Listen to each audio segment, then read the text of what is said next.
बुलेटिनमध्ये सुरुवातीला महत्त्वाची बातमी। राज्यभरातून विरोध झाल्यानंतर अखेर आज त्रिभाषा सूत्राअंतर्गत इयत्ता पहिलीपासून हिंदी भाषा लागू करण्याचे दोन्ही शासन निर्णय रद्द करण्यात आले आहेत। सरकारने शिक्षणतज्ञ डॉक्टर नरेंद्र जाधव यांच्या अध्यक्षतेखाली एक समिती स्थापन करण्याची घोषणा केली आहे। या समितीचा अहवाल आल्यानंतरच त्रिभाषा सूत्राअंतर्गत कोणत्या भाषेचा समावेश करायचा हे ठरवलं जाणार आहे। मुख्यमंत्री देवेंद्र फडणवीस यांनी याबाबत माहिती दिली आहे। दरम्यान मराठी माणूस एकत्र येऊ नये म्हणून जी.आर रद्द केल्याचा आरोप उद्धव ठाकरे यांनी सरकारवर केला आहे।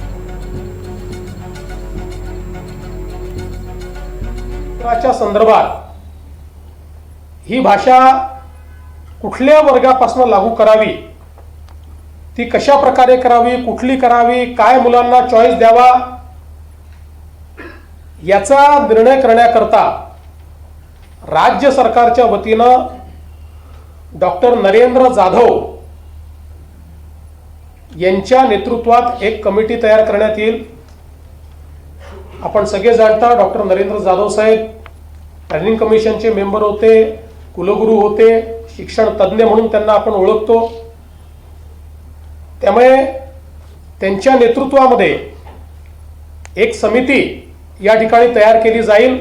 त्यात काही सदस्य अजून असतील, त्यांची नावं लवकरच घोषित केली जातील आणि या समितीचा रिपोर्ट आल्यानंतरच त्रिभाषा सूत्र त्या रिपोर्टच्या आधारावर या ठिकाणी लागू केलं जाईल।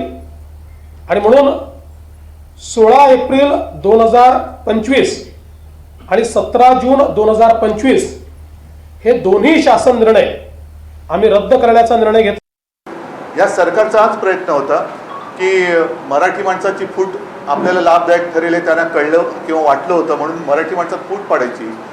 हे आता जे तुम्हाला सांगितलं तेच। आता आज हे आंदोलन केल्यानंतर त्यांना ही कल्पना नव्हती की मराठी माणूस एवढा एकवटेल।